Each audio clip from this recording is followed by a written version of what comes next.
Muito bom estar com você em cada um dos programas Cabeça para Cima. E o Cabeça para Cima está no ar pela sua Rede Boas Novas de televisão e também pela internet, no site www.boasnovas.tv. Internet é uma bênção especial para a gente, porque com a internet a gente chega até você onde você estiver, em qualquer lugar do Brasil ou do mundo. E mesmo assim, né, você não precisa ficar dentro de casa para assistir a Boas Novas, para acompanhar a nossa programação. Você pode usar o seu tablet, o seu smartphone e a Boas Novas está aí, pertinho de você, abençoando a sua vida. Muitíssimo obrigada pela sua companhia aqui na Boas Novas todos os dias. Obrigada também pelas suas mensagens de reforço, nos ajudando a perceber que estamos no caminho certo, porque estamos conseguindo levar bênção para você, levar o amor de Jesus até você. E muitíssimo obrigada a você, querido semeador de Boas Novas, que com a visão de atender a missão que Jesus nos determinou e que nos entregou, você se torna um missionário semeando aqui na Boas Novas, orando pela Boas Novas. Que o Senhor te abençoe e te guarde, que Ele te retribua na dimensão do teu amor, não do valor que você contribui, mas na dimensão do amor com que você contribui para a obra e para o reino de Deus. Que Ele possa atender os desejos do teu coração e te trazer vitória em todos os dias da tua vida. Muitíssimo obrigada pela sua companhia. Cabeça para Cima de hoje vai conversar com você, dando prosseguimento aí àquela nossa série bacana falando sobre os 7 pecados capitais. E você sabe, a Bíblia, ela nos adverte. A palavra branda, ela desvia o furor, mas a palavra dura, ela suscita a ira. E também a Bíblia nos ensina o seguinte, que a gente não deve deixar o sol se pôr sobre a nossa ira. O que isso significa? O que a Bíblia está querendo nos ensinar com essa mensagem? Você sabia que a ira é um atributo de Deus? Pois é. No Cabeça para Cima de hoje nós vamos conversar sobre ira, uma doença da alma, um pecado capital. Começamos com o nosso informativo. Lidar com a ira é uma questão delicada. Ela pode destruir a comunicação e acabar com relacionamentos, além de arruinar a alegria e a saúde de muitos.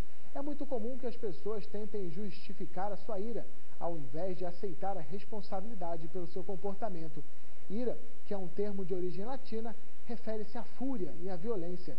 Trata-se de uma paixão da alma que causa raiva e indignação. A ira é um dos 7 pecados capitais. Esta ira pode se manifestar contra a própria pessoa, através do suicídio ou da autoflagelação, ou contra os demais, refletida em confrontos, brigas ou até assassinatos. Em ambos os casos, são condenados pelos preceitos religiosos. A ira pode estar inclusive predisposta por algum fator genético ou biológico. O cansaço, as alterações hormonais, a depressão ou a fome incidem nas reações que manifestam a ira. Olha só, interessante, né? A gente poder perceber que a nossa condição física, o nosso estado emocional também pode influir aí nessa questão da ira. Hoje, dando sequência aqui, né, a nossa série sobre os 7 pecados capitais, nós vamos falar sobre a ira. Você tem se irado muito na sua vida? Você já percebeu as desvantagens, muitas vezes, da gente se deixar dominar por essa questão? Vamos entender mais? Vamos saber como é que isso impacta a nossa vida, como que a gente pode enfrentar essa questão da ira, porque também a Bíblia nos ensina que quando a gente conhece as coisas, né, quando a gente tem o conhecimento, isso se torna libertador, porque aí a gente tem mais condição de enfrentar, de resolver, de trabalhar isso na gente, né? Para conversar sobre esse tema, ninguém mais, ninguém menos do que Ana Paula Camargo, nossa neuropesquisadora cognitiva da Universidade Federal do Rio de Janeiro, sempre aqui presente. Muitíssimo obrigada. Olha, eu escutei na rádio, né, vi na televisão essa semana e acho super pertinente a gente estar falando sobre ira quando se completa 70 anos da bomba de Hiroshima. Verdade. Então, e 9 anos da Lei Maria da Penha. Olha. Então, são 2 consequências da ira. E a gente vai conversar sobre isso. E a gente vê impactos tão danosos aí na humanidade como um todo, né? Até hoje, quando a gente fala aí da história da bomba de Hiroshima, Nossa. isso comove, isso causa Isso é uma consequência terrível que a ira pode trazer para a humanidade, desde o lar até o nosso planeta inteiro, né? Pode ser destruído por conta dessa violência que gera por intermédio da ira, né? Perfeito. Vamos já entender o que é essa coisa tão feia. Esse monstro, né? Esse monstro por aí. Também conosco a querida Gisela Pinheiro, ela que é psicóloga e psicanalista também, com formação psicanalítica no Instituto Escrita de Freud. Obrigadíssima, muito bom ter você aqui. Oi, obrigada, como vai? Vamos refletir aí, né, sobre a ação humana comandada por essa ira, né? Isso aí. E aí vamos pensar aí juntos sobre essa questão. E o que a gente pode fazer, né, para minimizar, para controlar, se é que ela não pode deixar de existir, né? Mas vamos já entender melhor essa história, né? E também, obviamente, aqui completando o nosso time, Renato Maia, ele que é professor de Bíblia no Seminário Teológico Betel e também pastor da Igreja Batista 15 de Novembro, em Guadalupe, aqui no Rio de Janeiro. Que bom ter o senhor aqui, pastor. Bom estar aqui outra vez e agora falando sobre ira. Vamos lá. Pois é. Eu fiquei assim, pastor, impressionada como a Bíblia fala sobre ira, né? Muitas vezes, a gente fica, né, sempre querendo ver a questão da versão bíblica, mas assim, realmente fala-se muito sobre ira, né? E a gente lê 7 pecados capitais. Estamos fazendo uma série sobre 7 pecados capitais. Um deles, ira. Porém, ira nem sempre é pecado. Talvez seja um bom início a gente procurar uma definição de ira e muitas vezes entender que a ira é algo que a gente tem e que pode não pecar tendo ira. Afinal de contas, ira é um atributo de Deus? Também. Pois é um dos atributos de Deus, e aí isso a gente vai ter que entender mesmo, porque como que essa coisa que é uma doença da alma, que é um pecado capital, pode ser um atributo de Deus? A gente pode começar com uma definição. Eu trouxe uma definição de ira. Vamos definir. Vamos a ira seria o desejo ardente de corrigir, atacar ou destruir algo ou alguém que nos incomoda ou ameaça. Desejo ardente de atacar, destruir algo ou alguém que nos incomoda ou nos ameaça. Isso é uma definição, como muitas, né? Definição a gente pode achar o que for, mas essa é uma definição corrente encontrada na literatura. E aí a ira nem sempre é pecado. Até porque Paulo escreve dizendo, irai-vos e não pequeis, mas não pequeis. Né? Então é possível a pessoa ter ira sem pecar. Quando alguém me incomoda, me ameaça, eu posso me irar, ter raiva, talvez uma expressão próxima de alguma coisa. A questão é o que eu faço com ela. Essa é que é a questão. O que eu faço com ela? Vamos deixar para falar isso daqui a pouquinho, o que a gente faz com ela. Primeiro vamos falar sobre ela e entender. Do ponto de vista da mente, do cérebro, como é que é? Onde é que se instala a ira? Você que gosta de localizar, mapear o cérebro, como é que é? Então, a ira, ela é um atributo inato do homem. O homem nasce com ira, nasce com tristeza, com alegria, alguns sentimentos que são inatos. Ele não precisa conviver com outros seres para desenvolver aquela capacidade. Então, a ira já é uma capacidade do homem, né? Agora, ela não faz bem para o homem. Então, permanecer na ira não faz bem para o homem. O que é a ira? A ira é um atributo, uma sensação, um sentimento do homem que o homem mais primitivo, o sentimento mais primitivo, sem ele decodificar ou fazer esquemas mentais mais complexos a respeito daquilo. Então, assim, o homem diante de uma situação de estresse, ou ele foge, ou ele paralisa ou ele luta. Para ele lutar, ele precisa dessa ira. Então é uma resposta neurológica das mais primitivas. Então, quando você tem essas três respostas, você ainda não fez esquemas mais complexos a respeito daquilo. Não criou soluções diferentes para aquele desafio, para aquele estresse, para aquela posição, aquela situação que incomoda, né? Que o pastor estava falando, né? Então, assim, a ira, ela não faz bem para o indivíduo.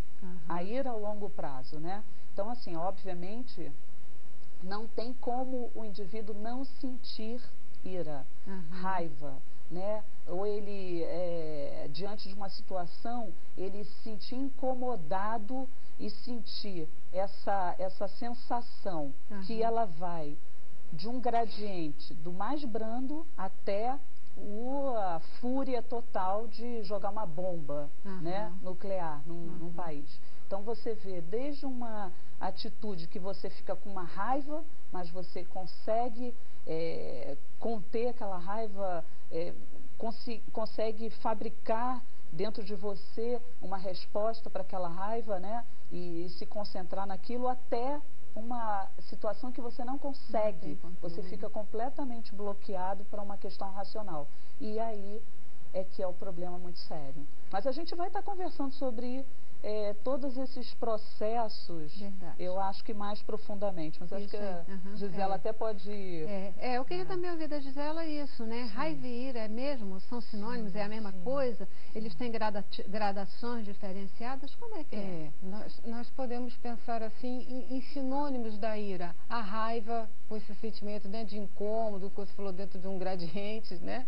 Mas também, quando se diz há um ápice disso, né, um ódio mais profundo dessa condição, né, do humano, também é um sinônimo, né? E aí, acho que quando você chega no ápice para outras questões e outras ações, o ódio, quando você fala com relação à bomba, com relação a determinadas violências, né, praticadas na ação humana, então a pessoa está muito carregada de um ódio profundo. E Freud fala, né, das polaridades da nossa vida psíquica: amar, odiar. Amar, ser amado, né? E odiar e ser odiado. Então, existe aí antes disso ser um sentimento nomeado, existem essas moções de afeto que estão aí percorrendo por dentro de nós sobre a questão da pulsão, né? Então, essa moção, ela vai tomar uma força diante das suas relações com o outro, diante das suas relações com o ambiente. Então, até que isso seja caminho para o ódio, até que isso seja caminho para o amor, nós estamos, né, numa moção pulsional, invadidos dela, para que ela tenha um destino na nossa afetividade, para amar, para odiar. Dizem que ódio e amor são muito próximos, né? São muito próximos, apesar de nos parecerem sentimentos tão antagônicos, mas que eles estão muito próximos, né? Agora, com caminho, relação, né, da afetividade, a raiva, a polaridade dela, né, dentro da neurociência, é o medo, né? Então, a pessoa com raiva, ela procura instalar o medo no outro, e aí a raiva dela, ela aumenta a raiva dela quando ela tem o medo. Isso é interessante porque eu lendo, né? Porque a gente acaba estudando pra caramba pra vir aqui, né? É verdade. E aí eu lendo e eu fiz um link. Você vê, o cachorro, ele quando sente que o outro está com medo é que ele ataca, né? Então, quando eu li que tinha essa polaridade do medo do indivíduo e o outro com raiva, você vê que o medo, ele aumenta a raiva no outro. Isso também acontece nos humanos, né? Isso é muito intrigante, interessante, porque a gente consegue observar, por exemplo, o ambiente doméstico, né?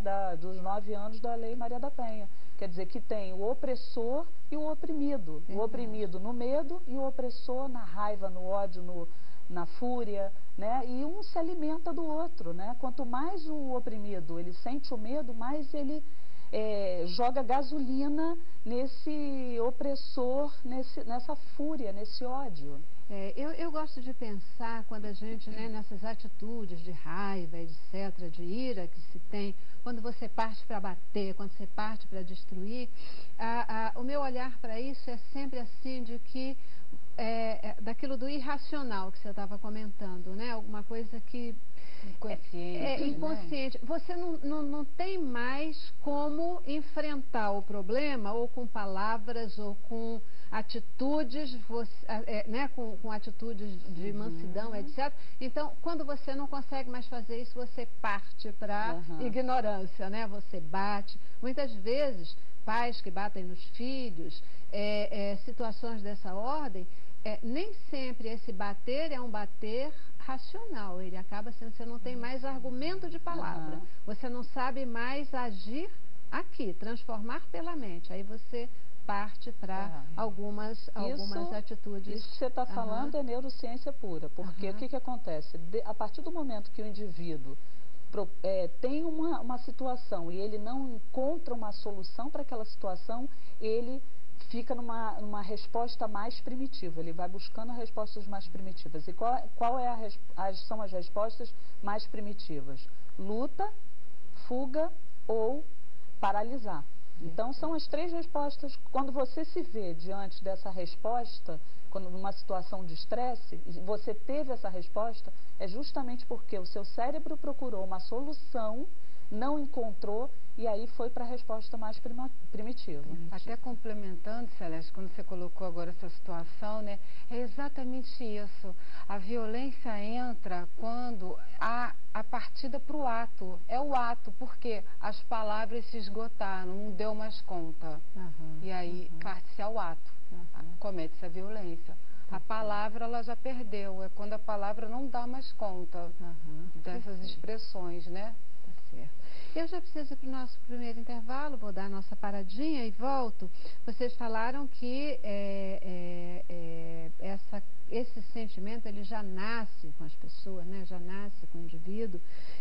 Uma criança, ela pode ter uma crise de ira também? O que faz esse sentimento não ser dominado? A gente fala muito, né, você estava falando, me veio também essa questão, a gente fala muito na maturidade emocional, no desenvolvimento da maturidade, isso foi moda até algum tempo, né, todo mundo falava competências emocionais. A maturidade, são as competências emocionais que nos permitem lidar com a ira. São essas competências que fazem a gente, em vez de usar a palavra dura, que incita o furor, poder usar a palavra branda, né, que desfaz e que relaxa. E eu estou curiosa aqui para entender por que a ira é um atributo de Deus, tá? Mas vamos para o intervalo. Cabeça pra cima.